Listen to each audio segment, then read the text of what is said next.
on Brendan's end because Gavin can just keep going for these really, really powerful attacks. So that's the question. Can Brendan get up Trick Room in order to skirt around some of the hyper-offensive damage from Gavin's team? Let's start the match and find out how this goes. I'm really excited to see what Gavin's going to start out with, and conversely, what Brendan is going to bring to the table. Looks like Gavin's going to start out with Diggersby and Clefairy, as Brendan goes with Incineroar and Comfey.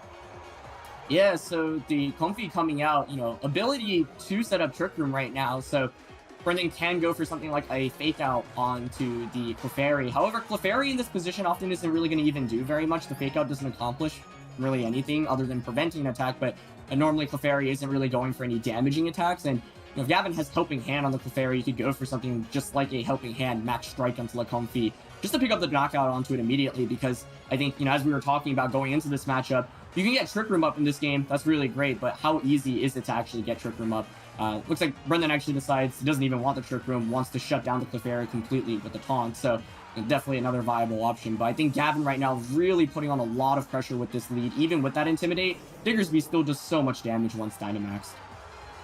Absolutely, and I think that's one of the reasons why Brendan is trying to go for the shutdown onto Clefairy, able to kind of pressure with that follow me and just kind of draw the attention away from that Diggersby that is going to Dynamax on Gavin's end, because that is going to be quite a bit of offensive pressure coming out from that Diggersby once it gets a chance to Dynamax. And with Clefairy set up by its side, it's such a great partner, supportive partner, in order to just allow Diggersby to do exactly what it wants to do. But the Helping Hand comes through first, and that's going to be a huge boon to this Diggersby, going for the Max Strike early onto Brendan's Comfey. And it gets knocked out. Yeah, just a clean knockout, and that's the power of Helping Hand. That was a really safe play on Gavin's end as well, because you actually have higher priority with the Helping Hand, so something like a fake out doesn't even stop that. And so because Brendan's lead was super passive in this first turn, Gavin just gets a free knockout here. Lapras does come out, but this is why the Diggersby Clefairy combination specifically is so strong. You can redirect all those super effective attacks away with something like a Follow Me. Of course, you could also even go for special defense boosts with something like Max Quake on the Diggersby right now. And even though the rain is up, I'm not sure how much like a Max Geyser will do once you get a special defense boost through Max Quake and Clefairy's Friend Guard boosting Diggersby's defenses. So I think this is a pretty tough position for Brendan because the Politoed just doesn't offer any pressure offensively. And even though Diggersby, can take damage from these two Water-type Pokemon, Clefairy can either redirect it away, or you can just go for something like a Helping Hand Max Quake to potentially pick up the knockout into Politoed. I think Gavin wants to basically just pick up as many knockouts as possible on the non-Dynamax Pokemon and just force, 2v1 position in the late game. Yeah, I'm looking at Brendan's 4 that he's brought to this first game, and Lapras is kind of the only Pokemon that's left that really provides some offensive pressure. So maybe this Helping Hand from Politoed going to be able to help, but this Max Quake comes through first from Diggersby, able to move super fast, and Politoed doesn't take that handedly at all. With the crit, that's going to be a knockout, second knockout here for Gavin. Yeah, another knockout immediately, and that's exactly what Diggersby wants to do. I'm wondering if the critical hit mattered, because of course there was that Intimidate onto the Diggersby, but I think Helping Hand's a great play to go for on Politoed, knowing it's probably going to faint. And Max Geyser doesn't pick up the knockout. That's the strength of that special defense boost. A Sing comes out, but Lapras is able to dodge it. You can see how supportive Clefairy can really be in this instance to just really help shut down the offense and also support the offense on Gavin's side. But the Incineroar coming through is going to get a nice Intimidate off onto Gavin's team again. So that Diggersby is now at -2, I believe. Yeah, so, I think here Diggersby can safe. You can just go for a Helping Hand Max Quake onto the Incineroar and basically make it a 4v1. I like the same play last one from Gavin's end as well, even though it didn't end up connecting. Might as well go for it, right? Because Clefairy is not in any threat of getting knocked out right now. So if you connect on that Sing, the game is pretty much instantly over. And even if Politoed, were able to survive the Max Quake last turn, there's just not enough damage on the Diggersby right now. These Max Quakes, able to boost that special defense before Lapras can move, also a really big deal. So this is exactly what Gavin wanted to see, right? You want to pick up knockouts every turn with Diggersby, and that's 3 knockouts in 3 turns effectively. So Yeah. Really, really difficult to come back now because sure, you have a couple turns left with Lapras in terms of max, one turn specifically, you get the screens up, but where's the damage really coming out? How can you really knock out this Clefairy? Even boosted water type attacks probably take, 2, maybe even 3 hits to KO. So, yeah, I think like just so much offense coming from Gavin's end immediately, and he's still got 2 Pokemon in the back. Yeah, and take a look at the fact that Diggersby actually hangs on from the G-Max Resonance. So not only do you get max value from all of your turns of Dynamax from Diggersby, but you also hang on from the G-Max Resonance, which means you get to fire off another attack. It's a Giga Impact. Not that much damage, but nice play by Gavin, knowing that the Diggersby is going to faint anyway. Might as well just get your strongest move off at that point. So Max Geyser comes out. This is Lapras' last turn to Max. We'll be able to do a hefty amount to the Clefairy, but not even that much. You just see how bulky Clefairy is. It goes for another Zheng. Lapras dodges it again, but I think it's pretty much impossible to pull a 1v4 comeback with the Lapras that doesn't have a weakness policy activated or a life orb, because it really just doesn't do enough damage. Yeah, and it just feels like all of those turns of Dynamax just wasn't enough damage for Brendan to actually get through Gavin's Pokemon. Like, look at how well that Diggersby with those special defense boosts ended up working through those max geysers coming through from the Lapras, and with the Clefairy now able to use that follow me still after Comfy couldn't get the taunt off. Wow, that was a huge bout of damage coming in from Sylveon, and just secures the final knockout, getting Gavin that game 1. Yeah, critical hit coming out there, but don't really think it matters in the long run there. Once again, Lapras just does not have enough damage to deal with all these Pokemon, especially Sylveon, that's, pretty especially defensive as well. So, I think the name of that game, that first game, was just having a really safe, consistent lead that covered for the Incineroar Intimidate option. Having the con to something like Gothitelle or Comfy even after Intimidate. So, you really have to basically try to stall out the couple turns from Dynamax on Gavin's end. Well, let's get into the second game and see if Brendan can do just that. Stall out those turns of Dynamax coming through from Gavin's Diggersby. And if Gavin even decides to go for the Diggersby again, it worked the first game, so doesn't surprise me it's going to be coming out the second game as well. And Brendan going straight for the offensive here, brings up the Lapras next to the Incineroar. I like the decision to lead Lapras because if it is parrying that weakness policy, then Diggersby, even if you go for something like Helping Hand Max Lightning, you won't knock out the Lapras, and you will activate the weakness policy. Corviknight is in the back this time around, so trying to bait out potentially a Max Quake Onsley Incineroar turn 1, and I think this is, a great play to try to just stall out those turns of Dynamax, but Gavin actually switches out the Diggersby into Sylveon, which is, I think, a great play on his end, doesn't get baited into Dynamax in turn 1, and I think that's an excellent decision. It's very easy to just, try to Dynamax and pull the same strategy that you did in that first game, but Gavin does not go for that. No, and importantly, also gets the reset from the Intimidate drop onto the Diggersby as well, but ooh, Clefairy goes for the Sing. Lapras dodges it again, but this time from the Protect that it ended up going for. But interesting board state now to look at between Gavin and Brendan with that Corviknight on the field next in front of that Sylveon. Yeah, that Corviknight switching still works out so nicely because Sylveon and Clefairy really don't have much to damage it whatsoever. And so Brendan actually now able to get up screens relatively safely. Clefairy actually is going to opt to switch out here to try to put on some more damage pressure. And I think, Duraludon, the other Pokemon that we expected to put on a lot of heavy offense in this game. So it's actually going to be Brendan going for the Dynamax this time, or actually the Gigantamax with Lapras. And he's going to be able to, set up the screens with Resonance, going to be able to survive attacks a little bit easier. And with screens and perhaps a couple of bulk ups on Corviknight, this Corviknight can really just tank a lot of the damage. However, Brendan still has to worry about the late game Dynamax from Gavin, because even with screens up and with Intimidate, you still just do so much damage with Duraludon and the Diggersby. Ooh, and take a look at that Mystical Fire from Gavin's Sylveon as well. Able to drop the special attack from the Lapras, which we saw game 1 wasn't really doing too much damage, and now think about how little damage it's going to do with that special attack drop as well. Let's find out from the G-Max Resonance. That's barely a dent in that Sylveon's health pool. Yeah, Lapras, when it doesn't have, its weakness policy activated, because, no Comfy this time around is the lead, it just really doesn't do that much damage, and that's why it's, it's something that you really want the policy to go off earlier. That being said, Corviknight does get that, boost immediately, so now it's got screens up, and it's also got, plus defense and attack. Thunderbolt still does a hefty amount from that Duraludon, though, even through the screens. Yeah, it's gonna be about half there, but a double up into the Corviknight with the Mystical Fire as well is just going to be additional chunks of damage. And now Corviknight's not really sitting in an incredibly safe spot. Does go for the attack onto the Sylveon, and it secures the knockout. So Brendan does have a 1 Pokemon lead at the moment.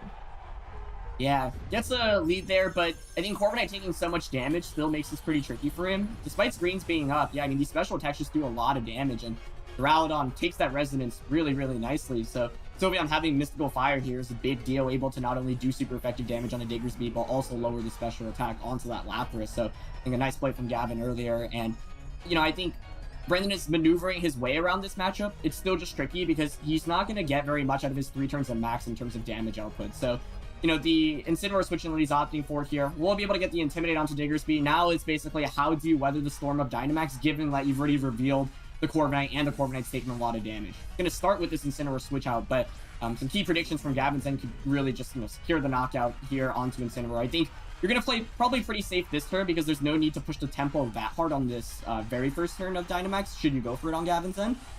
He is going to finally commit to Dynamax, so you can see, yeah, Gavin just not maxing turn 1 was a really, really heads-up play that prevented him from just, you know, losing out and burning out too much in the early game.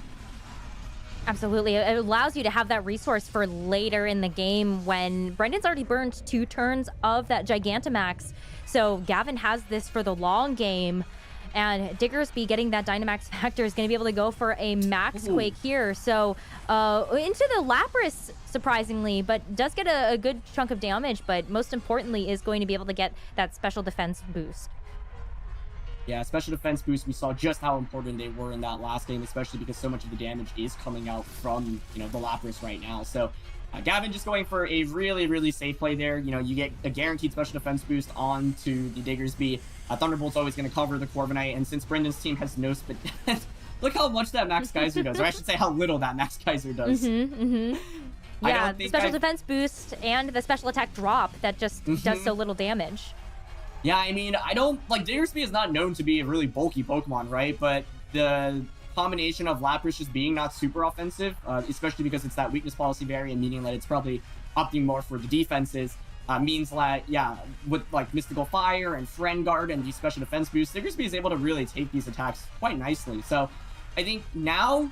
You know, the upside for Brendan is that he hasn't taken that much damage, at least on that first turn of Max. This next turn is tricky because, of course, Diggersby pressures a lot right now. For example, you could go for Max Lightning and Thunderbolt, and I think you want to set up that Electric Train so that the Duraludon does even more with the Thunderbolt. So if you could maybe predict that, and yeah, predict and waste another turn of the Dynamax on Diggersby, that would be such a big deal. So let's see how much Gavin gets out of this turn specifically.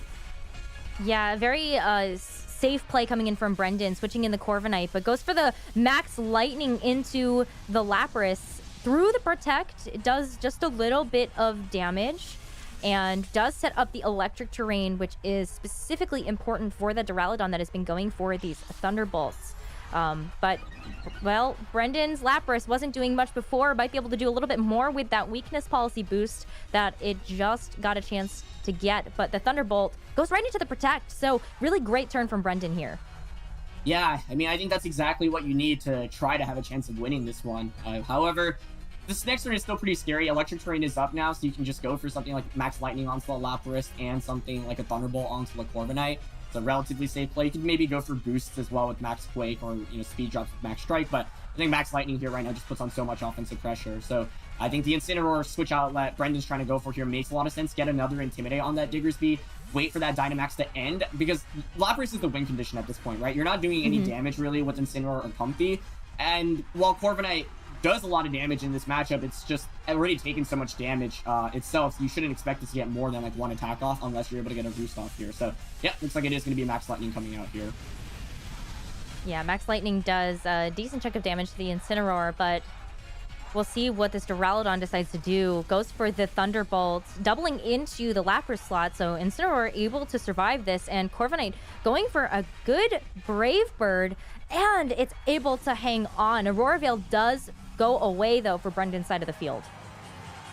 Yeah, so Brendan opting to actually just go straight for damage there instead of something like a Bulk Up or Roost. He knows that Electric Terrain is set up at this point. You know that a Thunder Punch, even after you heal back up with Corviknight, is boosted by Terrain. It's still going to do a ton. You can double up onto that Corviknight slot. So I like the decision here. I think this turn could be huge if you're able to call the you know, potential protects correctly. I think, I mean, Gavin could easily just stall out the fake out here by just going for something like a double protect, but he might feel pressure to target the Corviknight with one Pokemon. So it's going to be Diggersby protecting. Let's see. We know fake out is going into the Duraludon.